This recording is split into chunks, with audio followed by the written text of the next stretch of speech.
Okay. I have Move your mic closer, Fred. yeah, it's coming. It's coming.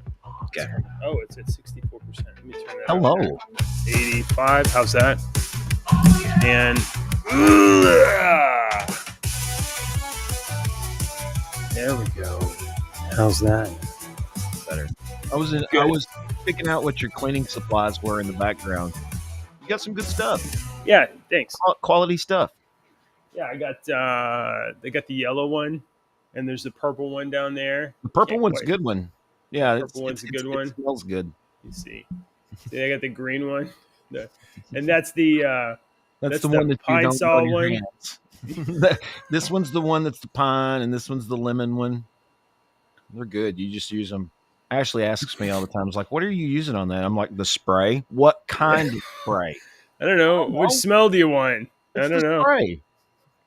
This one smells like wood. That is for wood. Why is my hand? Why is the skin peeling off my hand? Yeah. Hello, So, sir. yeah, look, I don't know what I'm going to do for the background yet. I'm still working on. Okay, so I have a real Get issue. you a green screen, and every day we I could threw a get the green screen viewers- away. to get the viewers to say where you want to be for tomorrow, and you could be in like Paris. I threw that away. I threw away the green screen. Well, I was like, nobody likes green screens. I think we've got one folded up somewhere in a closet that Alex had to have. I Good mean, morning. How was your- in any. Can I just? When you see somebody on camera and they obviously have a green screen, aren't you a little bit like, you douchebag? Are you a hoarder? What are you hiding? Yeah. What is going on back there? How was your weekend, dude? How was the Mother's Day festivities? Mother's Day was good. I'm having a reverb effect here. Mother's Day was good, but let me see. The day before Mother's Day, which was Saturday, was a little more interesting. And the reason why it was a little more, I lost you. Where are you at? Here it is. Reason why it's a little more interesting is because of this little girl down here. Now, you may notice that is not Ruby. Oh, that's not Ruby. That's not Ruby. No, that's not Ruby. Ruby, come here. Over here. Oh, it's not. That's not Where's Ruby. Ruby? Yeah. So, well, now Ruby has a sister. Severely malnourished, very skinny dog. Aww. Yeah. She's real sweet. Where'd you get her from? Is she looks like she's got some pit. Yeah, I'd say she's got some pit mix, some, I don't know. I'm not a dog breed expert. The only pit mix, some people have pit stories and some people have other types of pit stories. Yeah.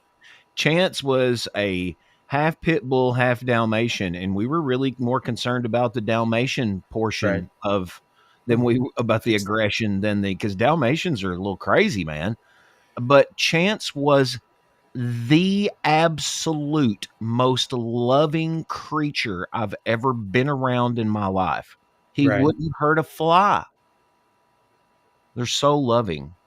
So did you get a filter? I've always had good. So this is Lady Glitter Twilight Sadie Sparkles. Let me guess who named her.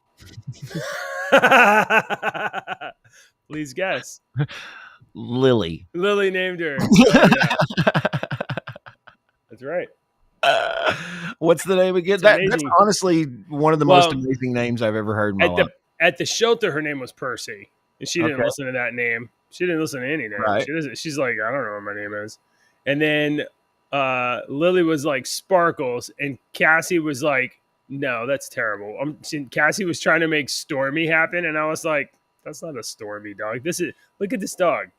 Does that seem like a volatile, chaotic? Nope. That is a very chill baby. So she needs some love. So I got on Team Sparkles right away.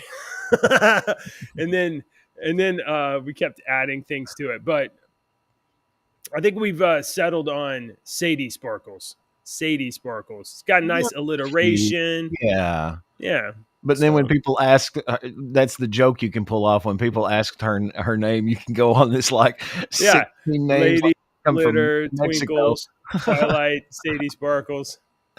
I always love that joke and Mexicans can pull it off.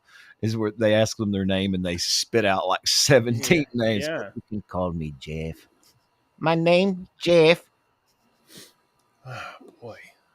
All right. So that was the day before Mother's Day. Mother's Day, we went to we went to church. We had some sushi after church. Cassie liked sushi. We went and picked some up, had sushi. And then last night we went to we were originally going to go to El Mariachi for dinner, but a couple days last week we had El Mariachi and Lily got sick, and so I think she associates them. So I think maybe we are never allowed to go to El Mariachi again. So I got a question because we went out on Friday night to watch our Hollerhead, that band that we. Oh yeah, on YouTube. They do a lot of videos, like a lot. Yeah, and she had never seen them before. But Saturday night we went out to eat at with Alex at Texas Roadhouse, and it made me think. I have a question, but it's a two-parter. Sure. A, do you guys in Texas have Texas Roadhouse? And B, is it just called Roadhouse? Ooh. And C, does it have the best bouncer in the business that works at the Roadhouse? I don't remember a bouncer. The best cooler in the business. No. Patrick Swayze, Roadhouse? No. Okay. Sorry, I went too far. Do you have Texas Roadhouses? Because I know some restaurants are regional. And listen, many other states and their restaurants may have the, I don't know, timidity, maybe the self-awareness to not name everything after themselves, but not Texas. We will name everything Texas. Texas anything. So honestly, the Texas Roadhouse steaks are some of the best. It's good from the restaurants that we get around here. Those are some of the, unless you're getting like fresh from one of the fresh places. Ashley loves it. We always go there. That's good. I always get the same thing. And did you guys have a good Mother's Day? Yeah. That's great. Is that where you went yesterday? You went to, or did you go recently? Saturday. Yeah. Saturday with Alex. Oh boy. So I now work from home. My servers are right there.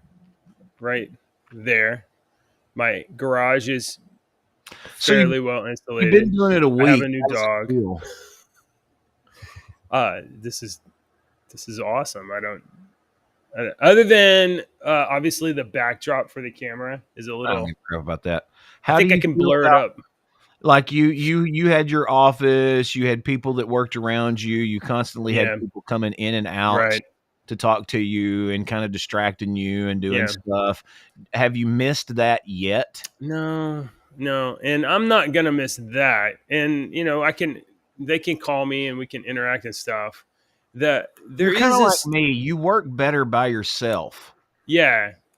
Although if I get off topic, I'll be way off topic for a long time. Right. That's why I used to post a note on my studio door when I worked at the big stations, and it said, it was something funny, like if the buildings, unless the building's on fire or someone has died, that I know you can wait until after 10 p.m. to address me, unless it's an emergency. Because if they come in, I'm distracted, and I've got to stay on every 10 minutes. So that's true. You have a real clock, like a real clock. Yeah, like when those stations, I talked every 8 to 10 minutes, and I had to talk for 2 or 3 minutes, and I had to have a different subject about what I was talking about every 10 minutes. Man. And it was a pain in the butt. It was, even for somebody that, and you know me, yeah, I'm a talker, and I like to chase rabbits because you know me, get off topic. And people would come in, hey, man, blah, blah, blah. And I'm, oh, my God, I got to talk. I got 30 seconds. And I have no clue what I was fixing to talk about. So I stopped that real quick. Yeah. No, just stay out. This has been pretty cool. Like, there is, it's definitely not all 100% one direction, because you do get a lot of, especially in like, you may not think so in like writing code and stuff. But when you're solving complex problems and you get stuck, it's really, really helpful to be able to walk around the building and talk to somebody and like, hey, I'm doing this, because somebody else from different perspective that have maybe no idea. They may be like, oh, did you maybe try this thing? And you're like, oh my God. Yeah. And it saves you a lot of time to be able to have that personal interaction. That's a I don't know what the word is for it, but Albert Einstein, he worked in the patent office. Mm-hmm. And usually you will get, like, if I get stuck on something, no matter what it is, Mm-hmm. I will go and do, if I'm like mowing the yard Mm-hmm. or pulling weeds out of the flower, it'll come to me. And that was like Albert Einstein worked at the patent office, this little mundane job that was very simple to do this and do this. And he was able to, it's like your brain's able to, it'll come to you when you're doing something. I've learned that about myself, but I had my boss come in here one day not too long ago and was like, it's probably last year, and was like, we're going to get you some people in here. I couldn't work in here without any people. And I was like, no, that's the difference between us. I get everything done by 9:30, and then I can take the rest of that time to actually focus on other than I don't have people coming in here all day long. Well, it's been pretty good. I hope you don't is it just you and the dogs? Yeah, me and the dogs. Because Cassie goes to work and the kids go to school. Well, it's about to be summer, so the kids will be home. Yeah. You will have some challenging times for sure then. Yeah, maybe a little bit. I mean, I think everybody's like, dad's working in the garage, so can't really. I mean, they can come in here, but they can't just come in here and wild out. And I'll tell you the other thing that I didn't anticipate missing. At my office, I had a window, and and in here you've got styrofoam. Window. I got a styrofoam wall. I got no window, no sunlight. You could get you a flat screen. You get I don't know that's not the same. Yeah, it doesn't have the light coming through it. The problem with the light coming through it is it makes it light. The natural light really does. Mm-hmm. Yeah, get that vitamin D. Now, at any time, I can just roll the door up. But then as it gets into the summer, that's going to be not acceptable because it gets hot. It gets real hot. We're going to see how good a job I did on insulating the garage this summer. We're going to find out. Good luck. Come August, I'm going to be like, DK, I'm dying. This was a bad idea. I don't know why I thought I could do this. All right. For some reason, I have audio feedback, and it is honestly, I'm doing okay with it. Feedback. So what's it doing? Is it? Am I echoing? I wonder if it's because I'm plugged in right here, or you're getting a squeal, a little high pitchy. No, it's not. It's not feedback. I'm just hearing my voice. I think maybe the microphone I'm using has a monitor in it, and I don't know how to turn it off. Can you still hear it? I mean, I can hear it. I don't know. It's immediate, though. There's no delay. Like you normally when it goes through the PC, there's like a microsecond delay. Oh, yeah. Oh, okay. Yeah, you've got something turned on. All right. It's fine. I got a cool story here. Something you would never expect. This is a shocking, unbelievable story. Yeah. There has been a study published.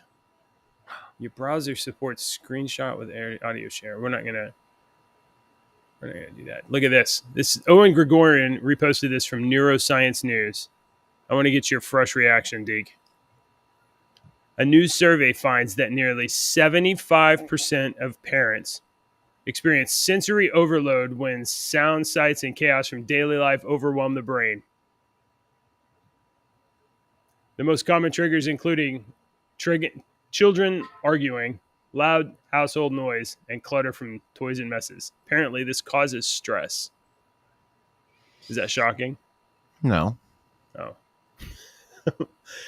Is it shocking that somebody would pay to discover this that is completely obvious? No. The study also found that married parents and those living in urban areas were more likely to feel overstimulated than their rural or single parent counterparts.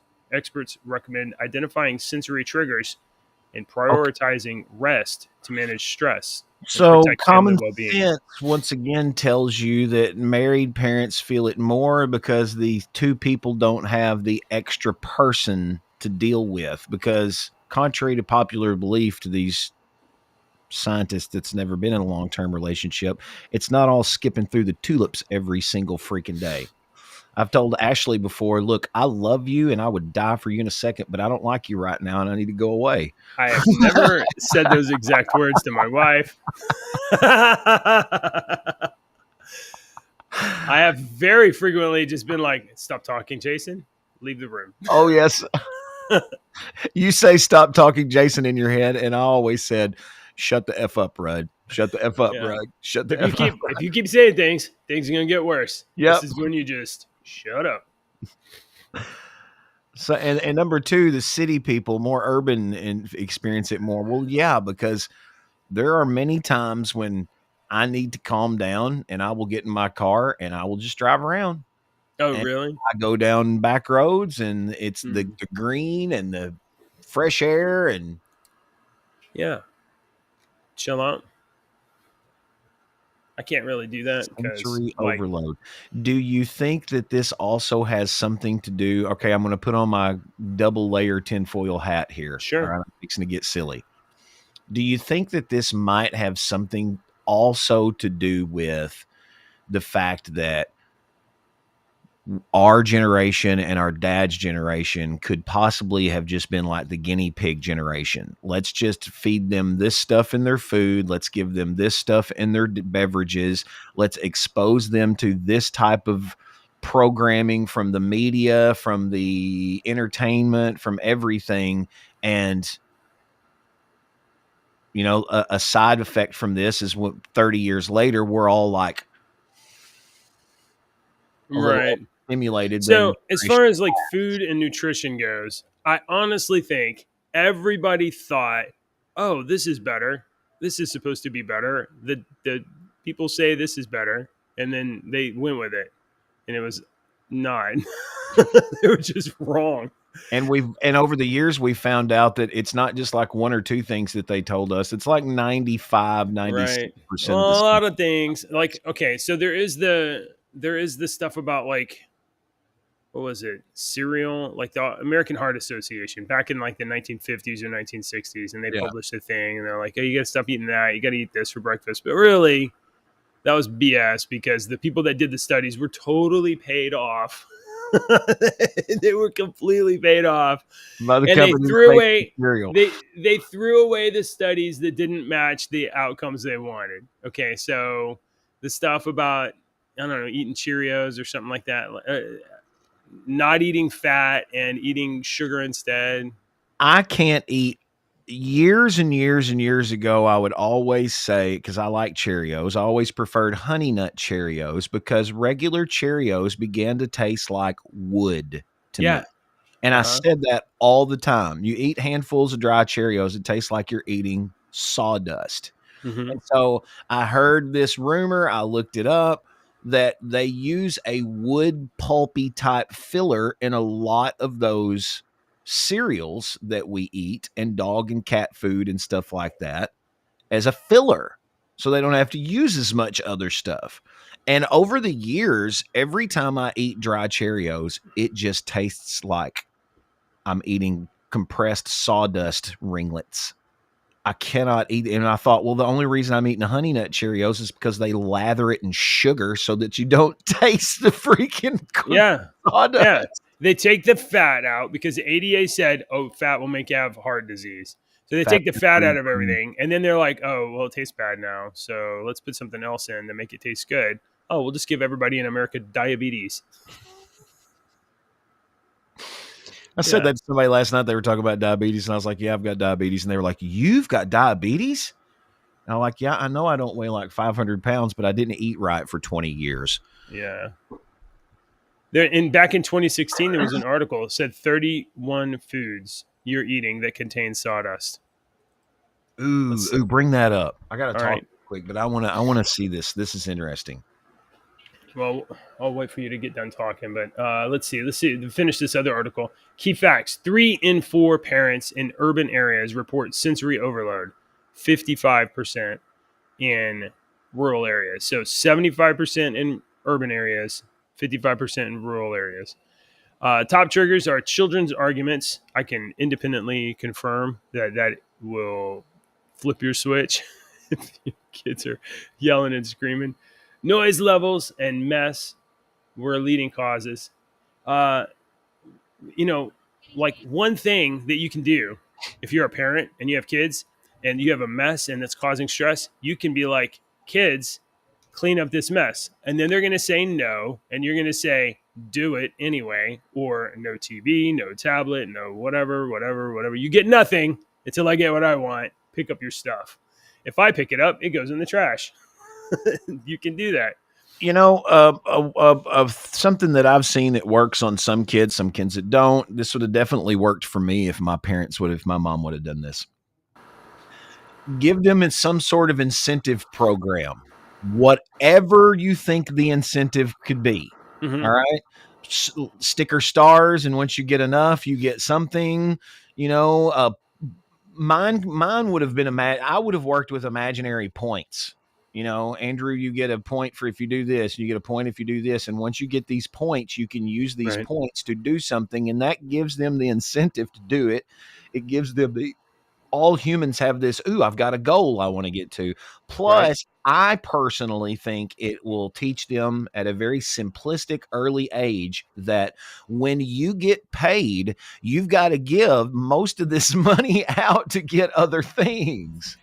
Right? Yeah, you don't get to keep your money. Why are we barking? Who are we barking at? What was going on? Sweetie Sparkle Princess. She's like, why'd you move your desk? Ah!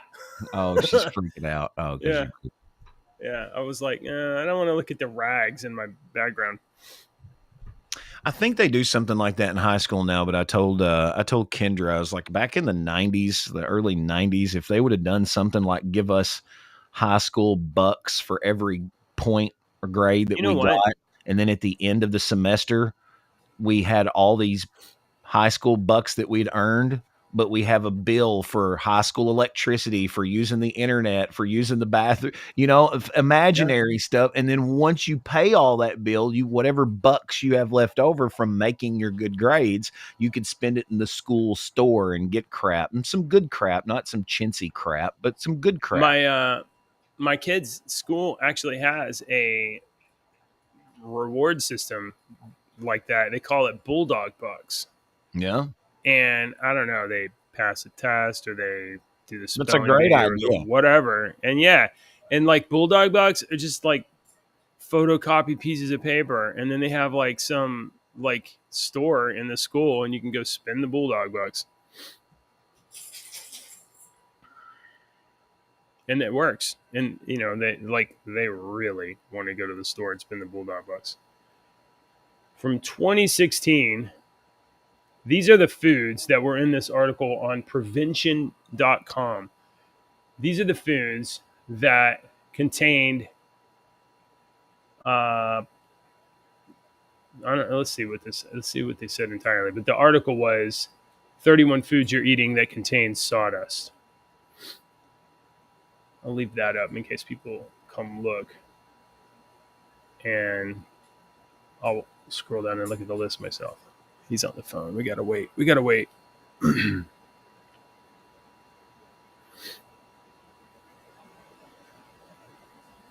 If you're buying grated cheese, you're eating sawdust.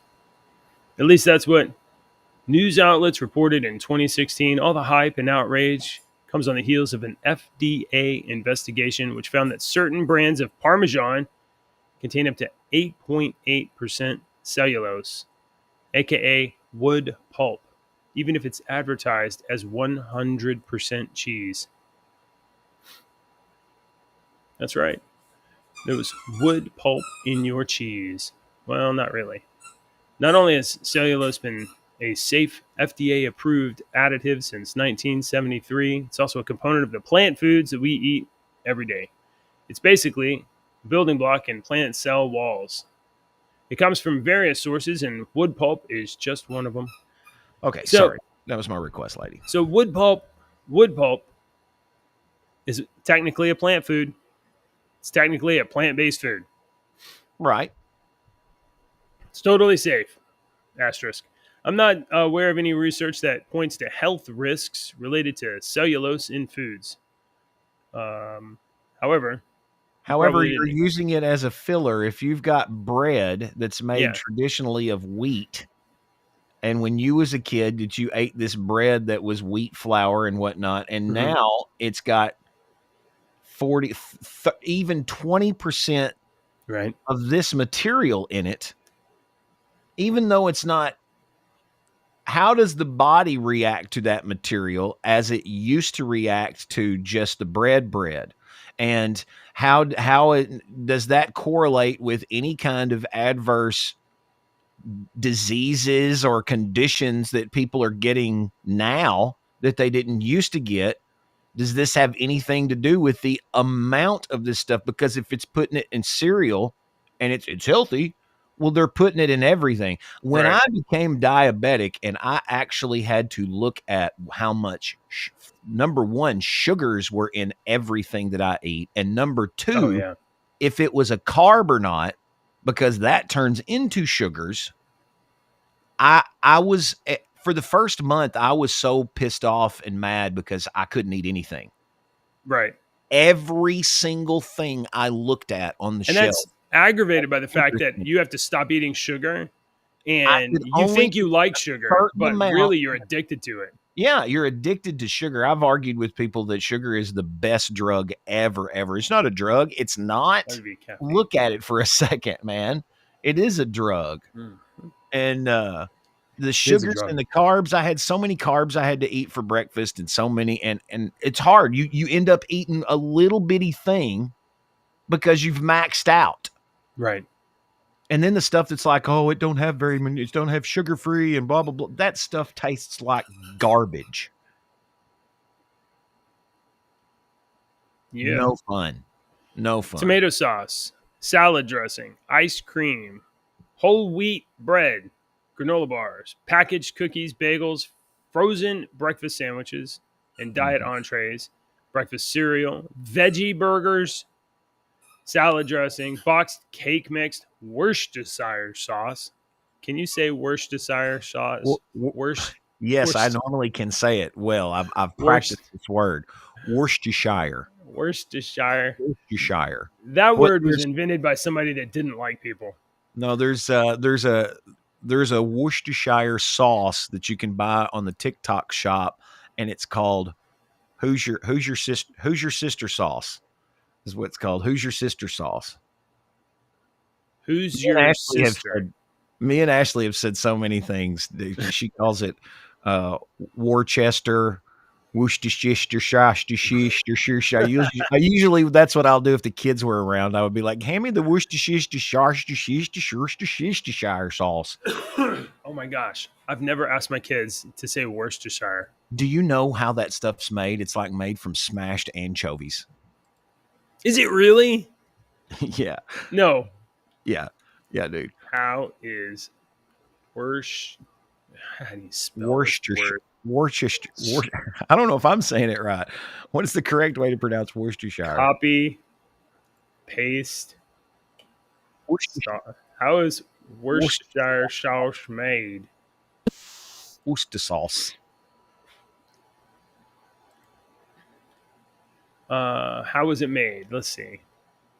So this is the kind of useful, interesting information Fish-based fermented sauces date back to antiquity. In the 17th century, English recipes for sauces typically to put on fish already combined anchovies and other ingredients.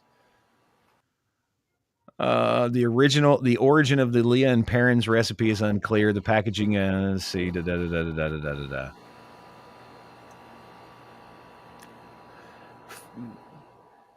Anchovies, tamarind, Tamarind. Okay. Umboshi. Garlic, vinegar, molasses, onion, and salt. Any one of those things by itself, you'd probably be like, oh man. If like you're just like, okay, just the anchovies. Have you ever smelled anchovies that's been cooked on a pizza? Because I've worked in several pizza restaurants, and out of all of them, we only had one restaurant and one guy that always ordered the anchovies on his pepperoni pizza. And God Almighty, everybody was like, "I'm taking my 15-minute break now. I'm not smelling this crap." God, it's terrible. Mm. Oh shit! I just spilled on my keyboard. Probably fine. Sauce. So my thinking is any one of those things. Oh, I was looking up where it came You'd probably be like, that hurts my tongue. And then somebody was like, I'm going to take all of these things that hurt your tongue and put them in one thing. And it's pretty good. I'm going to get a rag, and I don't trust my keyboard being wet. No, I wouldn't either. I don't like that kind of crap. Go ahead. The English country of Worcestershire, specifically the town of Worcester. The sauce was invented by pharmacists John Wheely Lee and William Henry Perrins in Worcester, England. Sauce is named after the location where it was first produced and developed. Interesting. That's better. That's funny how something at that time that was used quite a bit, fish sauce, right, to put on the dishes. It was probably used as commonly as ketchup that we use ketchup today. Why would you put? Oh, you mean put on the dishes like as a condiment? Yeah. Like to put on the fish or to put on the whatever you're eating. They just like wiping it on. Like, no. This I'm going to wipe some clean onto this. You know, it used to be that people didn't realize that you washed off dirt. They thought you. I've got some very clean dirt over here. I didn't vote for you. They thought you had to wash on clean. But it's interesting how this fish sauce went from being something that was used all the time. We don't use it over here. I guess they probably use it in other countries a lot. Yeah, they took this recipe of something that, and it's still around today, made their families fortunes. Right. So if you could create some new ketchups, maybe it'll stick around. You think so? Heinz has been around for a long time. It's possible. It's possible that you could create the new Chick-fil-A sauce. You know? What's your favorite off sauces? Like not mustard, not ketchup? Yeah. I don't mind the Chick-fil-A sauce. The Polynesian. Is that the place that's got the Polynesian sauce? They have that. They have a Polynesian I like the Polynesian sauce. But there's a different one. Sweet and sour something. Yeah. Does buffalo count? Can I say buffalo? Because I love buffalo. Yeah. Basically, like anything spicy. Actually, wait a minute. Since you like buffalo, how do you like your buffalo sauce? Do you like it super hot? Do you like it super buttery? Yeah. So this is the thing. I might be getting to the point in my life where your flavor palette is less sensitive and can only taste spicy. So I eat jalapenos for every meal. Buffalo, jalapenos, habaneros, you name it. Yeah, I haven't run into one yet that I'm just like, oh, that's too hot. Can't do the spicy. It's not so much going in as it is going out. It's no good. No good. Yeah, my wife really can't handle the spicy.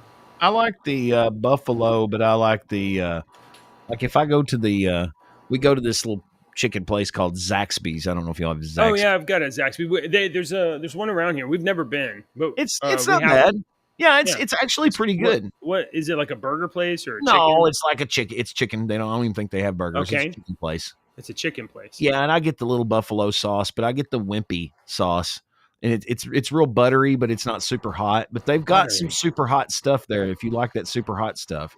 And their chicken's not bad, and their fries are like they don't have salt. They have the people put that seasoning. Would you say it's similar to like a Texas Kentucky Fried Chicken? Since we own that now, maybe it's like It's like a Kentucky Fried Chicken, but different. Yeah. They don't have biscuits and taters. Oh, it's less home style. Yeah, you're gonna get French fries and stuff like that. Okay, so it's like an American burger place, except chicken burgers. Except it's not Chick-fil-A, so it's basically a second-rate Chick-fil-A. It's a second-rate Chick-fil-A, but it's actually pretty good. It's not bad. Okay. Well, we have Chick-fil-A, so I'll never go there. I don't even like. I used to support Chick-fil-A and love their chicken sandwiches, but like everything, I can't tell if it is me getting older and my taste buds are changing, or that food is actually changing from what it was, or a mixture of both. But food does not taste the same, and Chick-fil-A does not taste the same as it used to. Ashley brought me home a sandwich from Chick-fil-A not too long ago, and as I was eating it, I was thinking, "Man, this is terrible." You know, and this probably cost $9, and it's not as good as it used to be. So at Chick-fil-A, I always get this spicy chicken sandwich. Surprise! I just get the plain Jane sandwich. Yeah. I don't know why. In the middle of what you were saying there, I was about to be like, "Oh, this morning, we didn't get a Chick-fil-A." So you must have said something related to seeing stuff. This morning, while we were late, is because I was taking my wife to H-E-B, and it's a grocery store around here, and we were looking for gift cards for people that are graduating soon. And while we were there, she asked me some question, and either I had to read something off a label or I had to read something off her phone, and I did this move right here. She was like handing it to me. I was like. And then while I did that, I was like, oh my God, we're right here. Come with me. And I walked her over to the pharmacy section, and they have a machine, and you dial the wheels to start at 0 or whatever. And you look through it, and you're supposed to dial it to see if you need readers. Cause I was like, is that what it is? Do I need readers? I'm like, probably. I'm doing that shit. You probably need readers. And I dialed it into the very 0. And it's like, I can read perfectly. So it's not that I can't focus. It's just that it's taken me a little bit longer instead of instantly refocus. Like here, there. Oh, I can see. It's for some things, something up close. I'm having to it takes a second, and it's really bothering me. And she was like, "Well, when's the last time you went to the eye doctor?" And I said, like 10 years ago when we got LASIK. And she looked at me like I was. So I'm due to go back. I need some new glasses anyway. Yeah. My letters, I'm looking here at these letters on this other screen here, and they're not blurry. I can make out every letter. My problem is the letters are doing this. Oh yeah. You get actually, a little they look like that to me. Right. And everything, even the top of your head, your hair, those things in your background, everything is like layered over, and it looks double vision. Like this to me. Is that what it's called, double vision? That's what my eyes, this eye focuses one way and this eye focuses off a different way. And that's what these prisms in these glasses, if I hold these glasses just the right way, you can see the lines going across. It might not transpond very well. Does it help that you have broken and taped your glasses back together, not exactly straight? Yeah, it's super glue, and they're not straight. Are you making your eye also do that? No, when I sit here, I'll notice myself because I'm looking at myself and I'm like, oh my God. You know what, folks? If you're out there watching, what you need to do is go to Amazon.com right now. I'm just going to tilt the screen like this so my glasses are straight from now on. To anybody that catches this show, you need to go to Amazon.com right now, purchase Lost Transmission, which now includes 4 books. Some glasses, please. It's now up to 4 books. 4 book series. Wait, no. But that's so it's the same price? They're all $2.99. Oh, it's okay. I don't know how this works, but go buy his books. Go buy Andy's books so that Andy can buy some new. I haven't offered a package of them yet because there's going to be 6 books total, and when there's 6 books, I'm going to offer a singular copy for cheaper. Right. this is just right now. If I would have priced them under $2.99, I get 30% of the price. Right. So if I priced them at 99 cents or $1.99, I'm getting like 50 cents off of $1.99. I think you should be charging $5. But if I charge it $2.99, I get like $2.07. When you spend $2.99, I get like $2.07 of that. And if you charged $5, how much would you get? $4 and something. You should be charging $5. No, I struggled with charging $2.99 for these. You know what? You're Everybody fired. Told me you are fired. I know. I need to talk to your girl. She's your business manager now, and she needs to be setting the prices on your store. Who? Ashley. Ashley needs to be setting the prices on your store. I know. Yeah, you're fired. You can't do this. She needs to do this. I've been working on my other books, the D&D books. I've put them all into one thing, like 170 pages. I've added some stuff in it as some bonus, and I'm trying to get that printed up now. So I'm hopefully today I can get everything edited. All right. Well, I got a conference call in 2 minutes, so we're going to have to do a joke. All right. Let's see what we get today.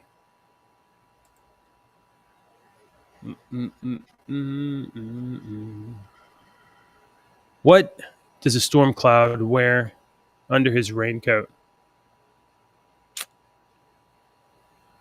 I don't know this one. It's thunderwear. Oh, that's terrible. It's real bad. Give me a break. Oh, she liked that one. Those are my dogs barking at me. You scared them. Bye, honey. You look great. Over the weekend, I had a brain scan. Do you believe that? Yeah, I got the results emailed to me during the show. Really? Yeah, and unbelievable how that happened. Apparently, there's nothing left on the right side and nothing right on the left side. That was a pretty good one. No. Politicians and talking heads lying left and right. You can help us bring facts into the light. Don't let your daughter